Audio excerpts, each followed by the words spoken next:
Hey, good morning, guys. It's KL Belvin. And I just wanted to say I am okay. I just got home from the ER. Looks like I ruptured a small vein in my leg. Um, the pounding from the workouts and the extra bowling and stuff that I've been doing. It's taking a toll on one leg, but I got two. So I ain't going to stop. No, actually, I have to rest. I have to rest the leg for a day or two. They gave me some sutures. He told me to take it easy, which I'm going to do. But at the same time, he told me you still got to work out. So I'm not going to stop that. I said I wasn't doing any more videos and stuff about the weight loss and everything like that because I was keeping it to myself. But the injury, if you want to call it that, kind of dictated itself. Got up this morning and was bleeding. I thought I had cut myself. I told Tiff to get me a Band-Aid because I thought I was going to be okay. And then I realized it was squirting out like the movies. And we wound up having to go to the ER. And it turns out that I had ruptured a small vein in the leg and from pressure, from the pounding and stuff like that. But it's also part of the process of getting to where you have to go. And sometimes setbacks are needed for you to take a step back. Setback to a step back. I understand that. To take a step back to analyze what you need to do to go forward. And one of the blessings of today was in the ambulance, the EMT and I were speaking, and she asked me, how do I remain so calm? How doesn't any of this seem to phase you? The blood, your wife being nervous, and you don't really know what's wrong yet. I said, sweetheart, I have faith. I believe in God. And I can only control what I can control, and that's me. I don't know what's wrong with the leg, so there's no reason for me to automatically think negative. What's happening is negative, but doesn't mean I have to become negative. I've been given no reason to be negative yet.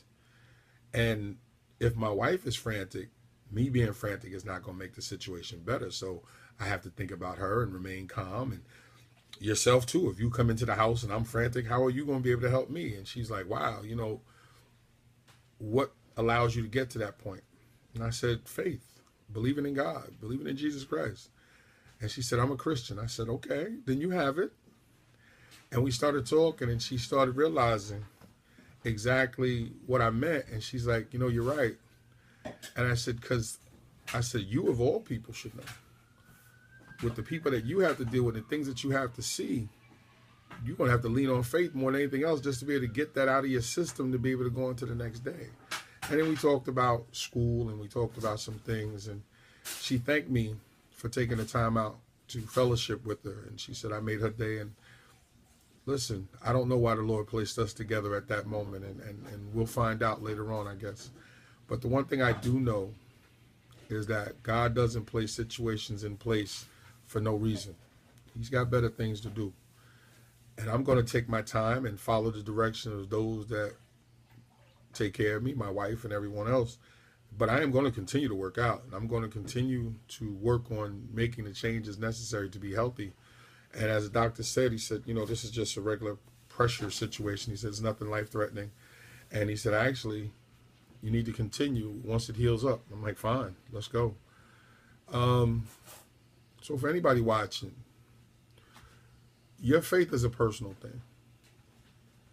I share my personal stories and my personal testimonies with folks because I hope that it helps other people, because I was built that way. I don't have a problem if people want to respond negatively. I don't have a problem if people want to attack the faith. Feel free. I may not indulge you in the conversation, but I'm built for the attacks. But the one thing I do know is nothing happens by accident, and that there's something to learn in every situation. And yes, I'm extremely calm because I know people rely on me to be calm.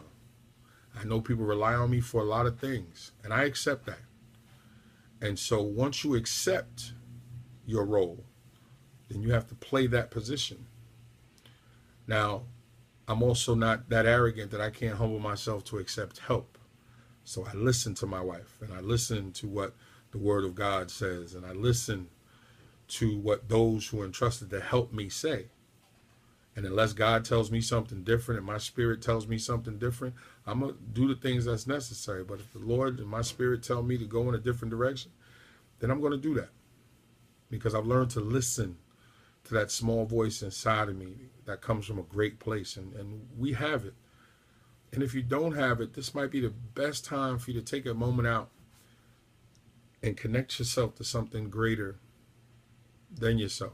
That was one of the things that the EMT and I talked about also, is that if this is all there is in the world, then the world is a very bleak place. But everyone has a belief of something greater. And they may not know what it is, and they may not believe exactly in what it is, but they know that there's more than just what they're seeing, because when you look at the world,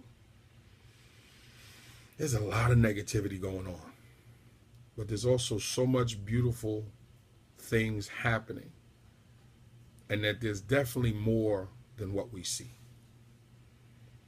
Has to be, and I believe that there is.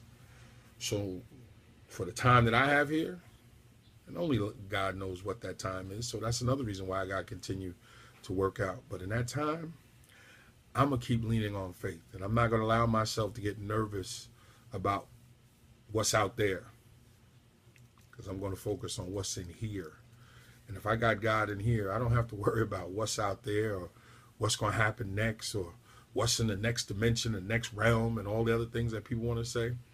I'm going to trust that if I keep God as close to my heart as possible and keep God in my heart and keep the belief of Jesus Christ in my heart, then the Lord will take care of things. And like I said, you don't have to believe. It's a personal thing. I just like sharing. So I hope that this helps. I hope that this triggers you to do something. I hope if you're a person of size, that you don't wait until it's too late. See, to hear my doctor say this is from the exercising, I kind of smiled. I didn't like seeing all the blood, but I like that my body is changing. It's fighting back. It's trying to hold on to the fact. Well, I'm going to take care of that. So to everyone that prayed, I appreciate it. To everyone that had a kind word, appreciate it. And to all y'all that might have had some negative thoughts, I appreciate it. Because you didn't post them. So in the end, the glory goes to God. And that's what this is all about. And those of you who are praying folks, and those of you that love the Lord, you know exactly what that means and what we're entrusted to do, and that we are to share with as many people as possible. And that's what I'm doing. So I wish everyone a wonderful day. Thank you again for praying. I am fine, as you can see. And Tiff is fine. I'll get her calm, relaxed. She don't drink, but I might actually buy her a drink. But, but I wish everyone well. We're doing okay. I'm doing okay. And I will see you soon. Now I got to find a way to convince Tiff to let me bowl. I want to bowl tonight. But actually I can't. I got to actually chill for the next 2 days so I can get back to work. I missed my students already. But I'll talk to you in a little bit. God bless.